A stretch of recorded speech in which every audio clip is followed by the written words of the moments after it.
What is truth? Pontius Pilate famously inquired while looking truth directly in the eye. He knew. But when he heard them say, "Away with him, away, crucify him. We have no king but Caesar," he washed his hands of the matter and did what pleased them. That trial has never ended. Every one of us sits on the jury. We are all Pontius Pilate, conscious of the quiet but unrelenting testament of the defendants, and the deafening resonance of the prosecution, contending with the same question. What is truth? I wonder, who is it that would smile when we say that we are incurable cancers to the planet? Who would inspire the kind of art that exclaims that this is all there is? Who would spawn such a take that beauty is bygone and goodness is a disgrace? Who would be happy to have us embrace the nothingness of nihilism? Who would slither in with such a worldview? Who would be objectively jubilant to have us believe that there is no objective truth and that we should modify our morality to fit our behavior instead of vice versa? I guess it's vice versus virtue. We all know the truth, even though sometimes we wish we didn't. Sometimes we pretend there is no wrong so that we can condone wrong or convince other people to go wrong so that we're not alone in the wrong. But donning the darkest of sunglasses does not extinguish the light. Right is right, even if nobody is right, and wrong is wrong, even if everybody is going along.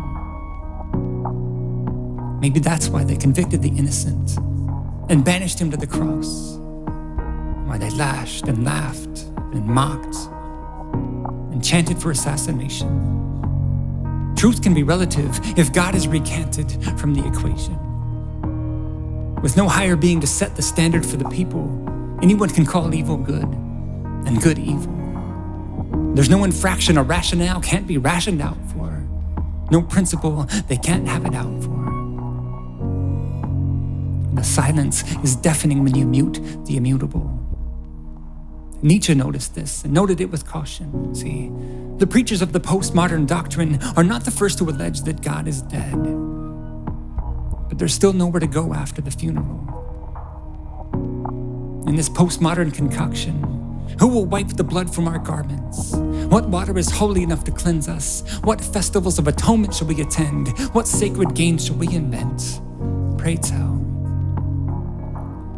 How do we declare rape reprehensible if it's just one set of molecules knocking into another set that's less able to defend itself? Or slavery disdainful if it's just an array of atoms arranged in chain-link fashion that happen to trap another? Or the iniquity of murder if it's just one clump of cells determining that another clump of cells doesn't deserve the dignity? Who will wipe the blood from our consciences?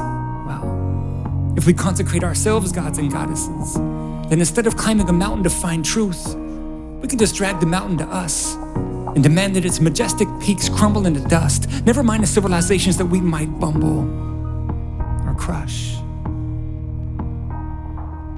But jumping out of 40-story buildings because gravity is a social construct doesn't change the nature of the pavement. These shattered anatomies are shouting that something's amiss. God, forgive this audacity. God, forgive us for thinking that we could never do anything that warrants forgiveness. And God forbid this navel-gazing. And I'm not saying it's always easy to look up, to discover. But I can say this: we can search for truth or we can search for comfort. Only one of the two will bring the other. My truth is what makes me feel good. The truth is what makes me do good. My truth will let me be. The truth will let me become. My truth might get me through the day.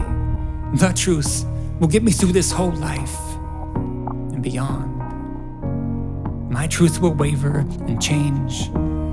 The truth will not be shaken by my inclinations or your opinion. It cannot be lobbied or slackened by sacrilege. It will not falter, and it will never be altered by activists. My truth will reveal my entitlements. The truth will heal, enliven, and enlighten when darkness swarms. When distortion becomes the norm, when the obvious becomes too dangerous to speak of, we must never underestimate the effects, because when truth is the first casualty of an ideology, freedom will always be the next.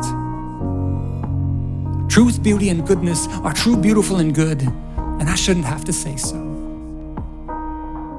We are not biohazards. This is not all there is. Truth is not what those regarded as important tell us to believe, or groupthink that the mob has compelled us to believe. We do not need to pay the toll that they would take. Rape and slavery and murder are wrong, not because of protons or electrons, but because souls are at stake. There's nothing more important than discerning the difference between what truth isn't and what it is. Because when you have no king but Caesar, you have no truth but his. Ladies and gentlemen of the jury, find courage. Do not wash your hands of the responsibility. Standing up for truth is worth it, even if you're persecuted for trying to preserve it. Fear not what men may say or do. Fear not what we were made to be. Because when you know the truth shall make you free.